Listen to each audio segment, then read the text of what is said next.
How's it, everyone? Today is day 6 of our 21-day lead generation initiative.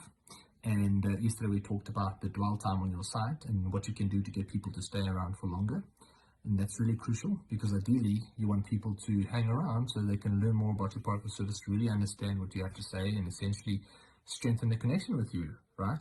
So today we're going to talk about the two types of people who are going to come to your site. So I'm going to try and keep it sweet and short. Two types of people are going to come to your site.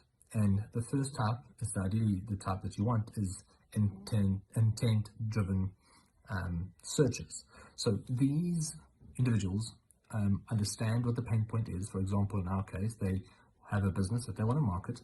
They're looking for a marketing agency, and they are now, learning more about what the costings entail.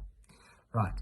And if you're a consumer-facing brand selling wallets, there's someone whose wallet just broke and they're looking for a new wallet. So if the price is right and the quality and the value matches the price, then they will end up converting into a customer.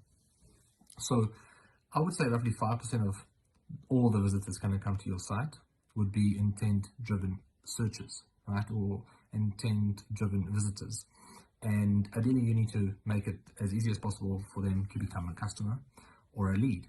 But now there's a large number of people who are going to come to your site who might just be in the research phase or browsing phase, or they're here to learn more, and maybe they're just bored and they just, it would be nice to have a new wallet. It would be nice to, have a marketing agency, whatever.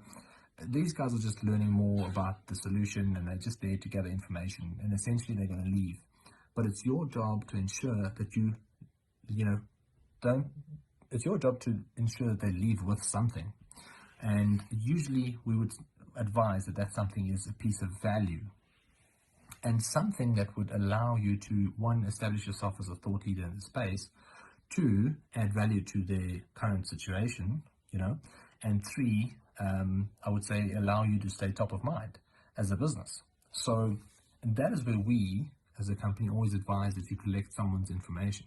For example, an email address, so that you can essentially send them a piece of information via email or Messenger or WhatsApp or whatever it may be, that could potentially give them more information on a specific, topic that they would like to know more of, and essentially would then start establishing your brand as a thought leader, because you sharing that information with them, they're getting the value and they are perceiving your brand as a thought leader in the space. And ideally, by you communicating with this, audience or individuals on a weekly or a monthly basis, you staying top of mind. So you nurturing them essentially, to become that 5%, that intent-driven visitor down the line. And we've seen this all the time. Like, our database is sitting with about 4,000 or 5,000 business owners.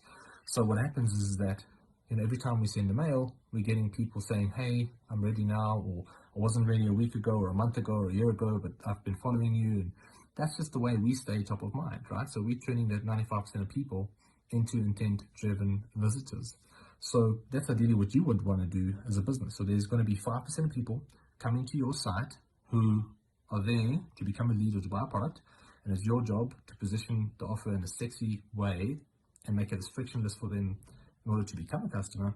And at the same time, there's 95% of people who are just there to browse, and it's your job to try and, one, collect that information, and two, do an exchange of value.